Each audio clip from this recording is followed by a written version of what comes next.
అందరికీ నమస్తే. నేను మీ రాధి. Welcome to Shri Arshanidhi. నీలాతుంగస్తనగిరితటీ సుప్తముద్బోధ్య కృష్ణం పారార్ధ్యం స్వం శృతిశతశిరసిద్ధమధ్యాపయంతి స్వోచ్ఛిష్టాయాం సృజినిగళితం యా బలాత్కృత్య భుంక్తే గోదా తస్యై నమ ఇదమిదం భూయ ఏవాస్తు భూయః. ఈరోజు మనం 20వ పాసురంలోకి వచ్చాము. అప్పుడే 20 రోజులు అయిపోతుందన్నమాట. ఇంకా ఒక్క 10 రోజులు మాత్రమే ఉంది మనకి ధనుర్మాస వ్రతానికి. త్వరలోని అమ్మవారి గోదా కళ్యాణం చాలా చక్కగా అద్భుతంగా జరుగుతుంది. ఇక 20వ పాసురం. முப்பத்து மூவர் அமரர்க்கு முன் சென்று கப்பம் தவிர்க்கும் கலியே துயிலளாய் செப்பமுடையாய் திரளுடையாய் செத்தார்க்கு வெப்பங்கொடுக்கும் விமலா துயிலளாய் செப்பண்ணமென்முலை செவ்வாய் சிறுமருங்குல் நப்பின்னை நங்காய் திருவே துயிலளாய் ஒக்கமும் தட்டொளியும் தந்துன் மணாளனை இப்போதே எம்மை நீராட்டேலோரெம்பா వాయ్. ఇంతకు ముందు పాసురంలోని శ్రీకృష్ణుని నీలాదేవిని మేల్కొలిపి తమను కరుణించవలనని గోపికలు ప్రార్థించారు. ఇక ఈ పాసురంలో 33 కోట్ల దేవతలకు అధిపతి అయిన పరమాత్మని లేపి కరుణించవలసిందిగా ప్రార్థిస్తున్నారు. సాక్షాత్ లక్ష్మీదేవి వంటి తల్లి అయిన నీలాదేవిని కూడా మేల్కొలిపి తమ విరహార్తికి ఉపశమనం కలిగేటట్లుగా శ్రీకృష్ణునితో కలిపి ఆనంద స్నానాన్ని చేయించమని ప్రార్థిస్తున్నారు. గోపికలతో కూడినటువంటి ఆండాళ్ తల్లి ఇలాగ ప్రార్థిస్తోంది. ఈ సంసార తాపాన్ని తొలగించగలిగేది కేవలం హరి యొక్క సరస్సు మాత్రమే అనేటటువంటి భావనతోటి ఈ 20వ పాసురం మొదలుపెట్టారు. మామూలుగా అమ్మను కీర్తిస్తే అయ్యవారికి ఆనందం, అలాగే అయ్యవారిని కీర్తిస్తే అమ్మవారికి ఆనందం. అదే కనుక అమ్మను కొంచెం మనం కఠినంగా మాట్లాడితే కనుక స్వామివారికి కష్టంగా అనిపిస్తుంది. నిన్నటి పాసురంలోని అమ్మవారిని కొంచెం నిందించారు కదా, అవునమ్మా నువ్వే రానివ్వటం లేదు స్వామిని, నువ్వు అసలు వదిలితే కదా నువ్వు కృష్ణుని విడవకుండా ఉండలేకపోతున్నావు, అందుకని మా దగ్గరికి పంపించట్లేదు, ఇలాగ అమ్మవారిని కొంచెం నిందించారు కదా. అలాగ నిందించేసరికి స్వామికి కొంచెం కోపం వచ్చిందిట. అందుకని స్వామి లేచి రాలేదేమో అని చెప్పి వీళ్ళకు ఒక అనుమానం వచ్చింది. అందుకని ఈరోజు స్వామిని ఆయనకి ఉన్న పరాక్రమాల గురించని అటువంటి గుణాలతోటి కీర్తిస్తారు. ఆయనలో ఉండేటటువంటి జ్ఞానము, శక్తి, బలము, రుజుత్వము ఇలాంటి గుణాలతోటి కీర్తిస్తారు.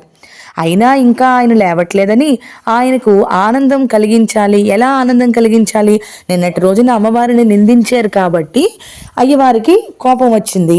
అదే కనుక ఈరోజు అమ్మవారిని చక్కగా కీర్తిస్తూ అమ్మవారిని పొగుడుతూ ఉంటే స్వామికి ఆనందం కదా. అందుకని స్వామికి ఆనందం కలిగించేలాగా అమ్మవారిని కీర్తిస్తున్నారు. ఆండాళ్ తల్లి స్వామిని మేల్కొనడానికని ఆయన వైభవాన్ని చెప్తున్నారు. ఏమని చెప్తున్నారు? 33 అమరర్కు మున్సెన్రు. 33 వర్గాల దేవతలు ఉన్నారు కదా, 33 కోట్ల వర్గాల దేవతలు ఉన్నారు. ఒక్కొక్క వర్గము ఉంది. 33 కోట్లు మొత్తం దేవతలందరూ కలిపి కాదు, ఒక్కొక్క వర్గంకి 33 కోట్లు. అలాగా అన్ని వర్గాలు ఉన్నాయి, అన్ని గ్రూప్స్ అన్నమాట. అప్పుడు మున్సెన్రు అంటే ఏంటి? ఆపద రావడానికి ముందే వెళ్ళి కాపాడుతున్నావు కదా. కప్పం తవిర్కం కలియే, గొప్ప బలం కలవాడివే అంటే ఏంటి? 33 కోట్ల వర్గాల దేవతలు ఉన్నారు. వాళ్ళు ఇంకా మాకు ఈ ఆపద వచ్చింది స్వామి మమ్మల్ని కాపాడు అని అడగక ముందే వెళ్ళి కాపాడుతున్నావు. అటువంటి గొప్ప బలం కలవాడు కదయ్యా నువ్వు. తుయిలరా లేవవయ్యా అనిసని చెప్తూ, అసలు దేవతలకి అమరులు కదా. అమరులు అంటే ఏంటి? అమరత్వం పొందిన వాళ్ళు, అంటే వాళ్ళకి చావు అనేటటువంటిది లేదు. అటువంటి చావు లేని దేవతలేమో వాళ్ళు పిలవకముందే వెళ్ళి కాపాడతావా? ఏమాత్రం కోరిక లేకుండా కేవలం నువ్వు ఆనందంగా ఉంటే చూసిపోవాలని కాంక్షించే మాలాంటి వాళ్ళని మాత్రం కాపాడవా? అసలు మేము నీ దగ్గరికి రావడం తప్పయిందా స్వామి అని అడుగుతున్నారు. ఇంకా ఏం చెప్తున్నారు? సెప్పముడయ్యాయ్, చాలా సత్యపరాక్రమశాలువు కదా నువ్వు, ఆడిన మాట తప్పని వాడువు కదా. నిన్న మాతోటి అందరూ కలిసి రమ్మనమని చెప్పి మాట ఇచ్చి ఇప్పుడు మేము వస్తే నీ చుట్టూ తిప్పుకుంటున్నావా? నీ మాట ఏమైంది? తిరలుడయ్యాయ్, సర్వలోక రక్షణ సామర్థ్యం కలవాడా అని పిలుస్తున్నారు. సేత్తార్కు వెప్పమొడుక్కుం విమలా, శత్రువులకు దుఃఖాన్నిచ్చే నిర్మలుడా, ఏ దోషము అంటని వాడా. శత్రువులు అసలు ఈయన్ని చూస్తేనే ఎంత బాధతోటి ఇదైపోతారు కదా, అసలు ఇంకా ఈయన ఒక దెబ్బ వేశాడంటే ఇంకేమంటారు, కుయ్యో మొరో అనుకుని ఏడుస్తారు కదా. అటువంటి శత్రువులకు దుఃఖాన్ని కలిగించేవాడా, నిర్మలుడా, ఎటువంటి దోషము అంటనటువంటి వాడా, తుయిలరాయ్ నిద్ర లేవవయ్యా అని పిలుస్తున్నారు. ఇంకా స్వామి లేవకపోయేసరికి సరే ఇంకా అమ్మవారిని మనం కొంచెం పొగుడుతూ మాట్లాడితే, పొగుడుతూ పలికితే అప్పుడైనా స్వామికి కోపం తగ్గుతుందేమో అని చెప్పి గమనించి అమ్మని ఇలా కీర్తిస్తున్నారు. ఏమని? సెప్పన్న మెల్ ములై చెవ్వాయ్ చిరుమురుంగల్ నప్పిన్నై నంగాయ్. సముదాయ అంగ సౌందర్యం కలిగి, అంటే ఎలాగ ఉంటే ఆవిడ అందంగా ఉంటుందో అటువంటి అంగ సౌందర్యం కలిగినటువంటి నప్పిన్నై, స్వామి సంబంధంతో పరిపూర్ణమైన అందం కలదానా. స్వామి యొక్క సంబంధంతో ఆవిడ పరిపూర్ణరాలైపోయింది. అటువంటి పరిపూర్ణమైన అందం కలదానా తిరువే సాక్షాత్ను శ్రీ మహాలక్ష్మి అమ్మ తుయిలెలాయ్, అమ్మా నువ్వు మేల్కొలు అనేసని చెప్పి లేపుతున్నారు. వీళ్ళ ప్రార్థనకి అమ్మ కరిగి లేచి వీళ్ళ దగ్గరికి వచ్చి ఏం కావాలమ్మా మీకు అని అడిగిందనమాట. అడగగానే అప్పుడు ఏం చెప్తున్నారు? ఉక్కమం తట్టొళియం. స్నానానికి తర్వాత మాకు, అంటే మేము స్నానం చేసిన తర్వాత మాకు కొంచెం చెమట పడుతుంది కదా. ఏమిటండి స్నానం చేశాక చెమట పట్టడం ఏంటండి అంటే, ఒక్కొక్కసారి చూడండి స్నానం చేసిన తర్వాత చాలా అలసటగా అనిపిస్తుంది. మనకి ఇంకా చెప్పాలి అంటే ఎప్పుడైనా ఒంట్లోని బాగులేని టైంలోని మనం వెళ్ళి స్నానం చేసి వచ్చామనుకోండి, అప్పుడు ఇంకా ఎక్కువ నీరసం వస్తుంది.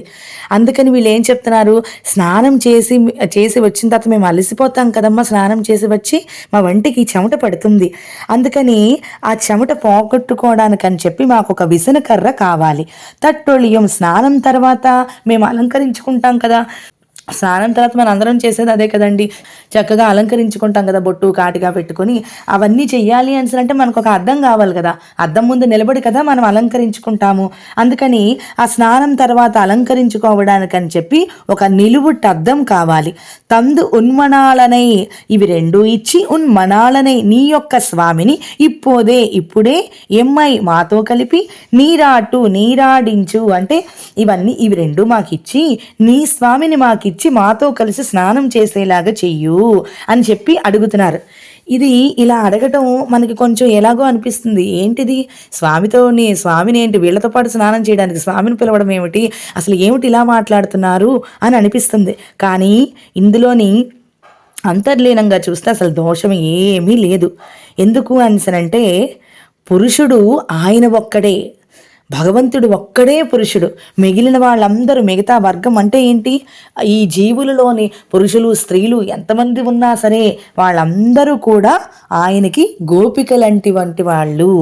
భగవంతుడు ఒక్కడే పురుషుడు, మిగిలిన అందరూ కూడా స్త్రీలే. అందుకని అందులో కొందరు ముందు ఉంటారు, కొందరు వెనక ఉన్నవారు ఉంటారు. ముందు ఉన్నవాళ్ళు వెనక వాళ్ళకి మార్గనిర్దేశం చేస్తారు. అక్కడ పరమపదంలోని నిత్యసూర వర్గానికి చెందిన వారిలో మొదటిదైన లక్ష్మీదేవి ఆ తత్వాన్ని తెలిసిన వారు, ఆ తత్వాన్ని సరిగ్గా చూపగలిగిన వారు. అందుకని మనం ఎక్కడికైనా ఊరికి వెళ్ళామనుకోండి, అక్కడ స్నానం చేయాలి అనుకుంటే ఎవరో ఒకరిని అడుగుతాం కదా, ఏమంటే ఇక్కడ చెరువు ఏదైనా ఉందా, నది ఏదైనా ఉందా, ఇక్కడికి ఎలా వెళ్ళాలి ఏంటి అని కదా అడుగుతాము. అలాగే కులశేఖర ఆళ్వార్ గారు పరమాత్మను గురించి చెబుతూ హరి సరస్సివిగాహ్య ఆపీయ తేజోజలౌగం భవమరు పరిఖిన్న ఖేద మధ్యత్యజామి. అంటే ఏంటి, హరి అనేటటువంటిది ఒక గొప్ప సరస్సు, మన సంసార తాపాన్ని తొలగించగలిగేది అదే. అందులో అందరూ కూడా మునగాల్సినటువంటి వాళ్లే. తాపం తగ్గాలి అనుకునే వారంతా అక్కడే మునగాలి, వీళ్ళు వాళ్ళు అనేటటువంటి నియమం లేదు. ఈ సంసార తాపం తగ్గాలి అంటే జీవులమైన మనం అందరం కూడా హరి అనేటటువంటి సరస్సులోనే మునగాలి. అప్పుడే మనకి పరమపదంలోని నిత్య సూర్యులకు ఉన్నది ఏదైతే ఉందో ఆ సరస్సు, అందులోని మునిగితేనే ఈ సంసారంలో ఉన్నటువంటి తాపమంతా కూడా తొలగుతుంది. ఆ హరి సరస్సు గురించి తెలిసిన దానివి నువ్వేనమ్మా, నీవు మార్గం చూపిస్తే మేము మా యొక్క సంసార తాపాన్ని తొలగించుకునేటటువంటి ఆ హరి సరస్సులోకి మేము ప్రవేశించగలము అని చెప్పి ఆండాళ్ తల్లి నీలాదేవిని అదే కోరుకుంటోంది. కాబట్టి ఇది అంతర్లీనంగా ఉన్నటువంటి అర్థం.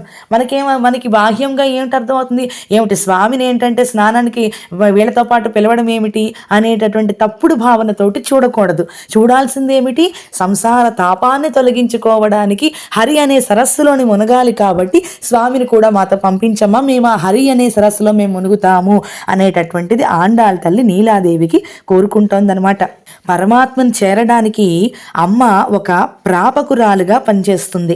భగవంతుని యొక్క కళ్యాణ గుణాల జలాలలో మనం కూడా స్నానమాడుతాము. దాన్నే మనకు తిరుప్పావై అందిస్తోంది. ఇప్పుడు అమ్మ కూడా వీళ్ళతో కలిసి వీళ్ళకి మార్గనిర్దేశం చేస్తోంది. రేపటి నుండి స్వామిని అందరూ కలిపి, ఇప్పటి వరకు ఇంకా స్వామి మేల్కొనలేదు, కేవలం నీలాదేవే మేల్కొని వచ్చింది బయటికి. ఇప్పుడు రేపు వీళ్ళంతా కలిసి స్వామిని నిద్ర మేల్కొల్పోతారనమాట. అది రేపటి పాసరంలో తెలుసుకుందాము. ఆండాళ్ తిరువడిగళే శరణం. మీ అందరికీ కనుక నా ఈ వీడియో నచ్చినట్లయితే లైక్ చేయండి, మీ యొక్క అద్భుతమైన కామెంట్స్ని ఇవ్వండి, లేదు ఏమైనా మార్చుకోవాలనుకుంటే అది కూడా చెప్పండి. అండ్ ఎవరైతే కొత్త ఈ ఛానల్ని చూస్తున్నారో సబ్స్క్రైబ్ చేసుకోండి.